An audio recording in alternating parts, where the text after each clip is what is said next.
Hello everyone, আশা করি সবাই ভালো আছো। আমিও ভালো আছি। আজ তোমাদের জন্য একটা ব্লগ ভিডিও নিয়ে এলাম 5 মিনিটে। আশা করব সবাই স্কিপ না করে দেখবে, সুন্দর করে একটা কমেন্ট করবে আর অপরকে দেখার একটু সুযোগ করে দেবে। আমার অ্যাক্টিভদের আমি বলছি, সত্যি বলতে প্রায় 2 বছর আগে আমার একটা বড় ইউটিউব চ্যানেল ছিল, 3000 পরিবার।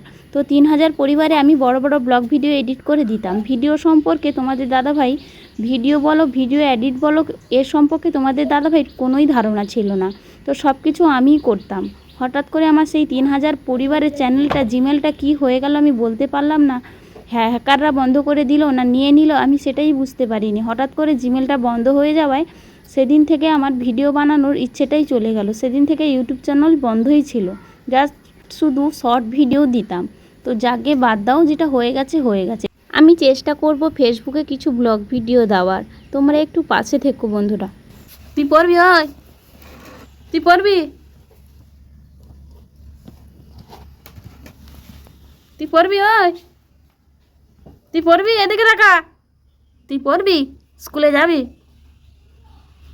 তুই পড়বি? পড়বি? পাগলি পাগলি, চলো দিদিকে স্কুলে ছেড়ে দিয়ে আসি। চলো দিদি। সকালে গেছিলাম বাজারে, বাজার থেকে এসে দেখি বাড়ির কাজ কমপ্লিট। শুধু আমি মাছটা কেটে, মাছটা ভেজে আমার বড় মেয়েকে খেতে দিয়ে, ছোটো মেয়েটায় যে খেলা করছিল, বড় মেয়েটাকে খেতে দিয়ে বড় মেয়েটাকে একটু স্কুলে গাড়িতে তুলে দিয়ে এলাম। এসে বাদবাকি রান্না করব আমি। তো সবটাই তোমাদের কাছে তুলে ধরবো। তোমরা অনেকেই আমাকে বলো, ছোট বাচ্চা আর তুমি সব কিছু কীভাবে সামলাও, কখন ভিডিও করো, সবটাই এখানে। আমি কখন ভিডিও করি সেটা তোমাদের অবশ্যই দেখাবো।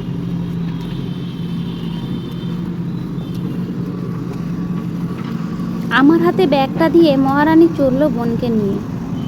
বড় হলে দুটিতে কেমন হবে জানি না, কিন্তু আমার বড় মেয়ে খুবই শান্ত আর আমার ছোট মেয়ে খুবই দুষ্টু। কিন্তু আমার বড় মেয়ে ছোট মেয়েটাকে খুব ভালোবাসে প্রাণ দিয়ে।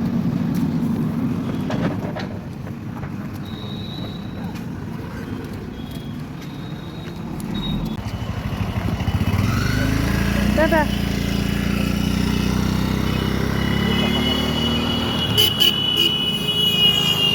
ছোট মেয়েটাকে নিয়ে আমি বাড়ি চলে এলাম। এসে বাকি রান্না করব, ছোট মেয়েটাকেই নিয়ে বাকি রান্না করব। কিন্তু কিভাবে করছি সেটা তোমরা দেখো।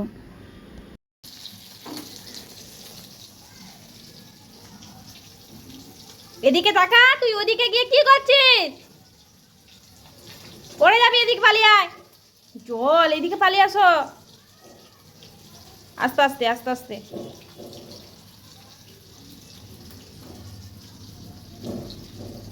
জল খাবে?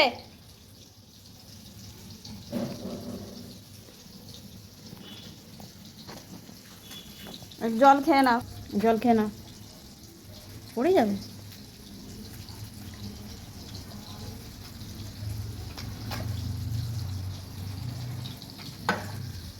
জল খেয়েছ? ওদিকে সরেছ? জল খেয়েছ? এদিকে সরে আসো, আমি রান্না করে নিই।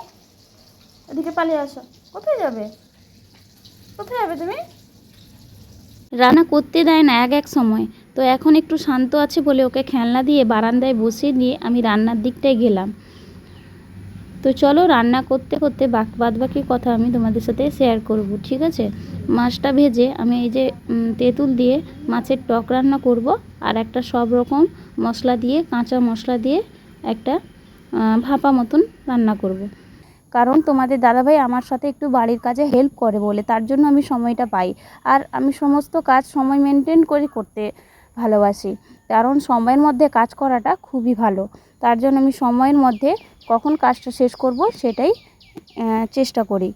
তো পাশে একজনকে দরকার। তো তোমাদের দাদাভাই যখন দোকানে চলে যায়, তখন বাড়ির সমস্ত কাজ আমার ছোটো মেয়েটা ঘুমিয়ে গেলে তাড়াতাড়ি করে করার চেষ্টা করি। তার আগে আমি ভিডিও এডিট করে রাখি, রাত জেগে ভিডিও এডিট করে রাখি, যাতে আমাকে সকালে 10টার আগে ভিডিওটা দিতে পারি তোমাদেরকে। রান্না তো আমার প্রায় শেষ হয়েছে। ছোটো মেয়েটাকে স্নান করে তারপরে তাকে খাওয়াতে মিনিমাম 1 ঘন্টা 1.5 ঘন্টা লাগে। তাকে খাইয়ে দিয়ে আমি তারপরে খেয়ে একটু ঘুমিয়ে যাব। ঘুম থেকে উঠে তারপরে আমি ভিডিও করব। আর আমার ক্যামেরাম্যান বলতে কেউই নেই। কেউ নেই বলতে যখন যাকে পাই তখন দিয়েই ক্যামেরা ধরাই। আর আমি যখন কাউকে পাই না তখন আমার ক্যামেরাম্যান কে তোমরা অবশ্যই দেখবে এবং দেখতেই থাকো। খাওয়া দাওয়া শেষে ভাত ঘুম না দিলে যেন মাথা যন্ত্রণা করে আর শরীরটা খুবই খারাপ লাগে, তাই আমি একটু ঘুমিয়ে নিই, তারপর উঠে বিকেলবেলা ভিডিও করি। আর মেয়ে আমার পেছন থেকে ক্যামেরাটা ধরিয়ে দিচ্ছে এখন। আর যখন আমি কাউকে পাই না ঠিক এইভাবেই আমি ভিডিওটা করি। মিটার বক্সের নিচে যে তারটা ঝুলে আছে ওইখানে ফোনটা ঝুলিয়ে আমি ভিডিও করি। কখন হয়তো শুনবে আমি কারেন্ট শটে হয়তো মারা গেছি।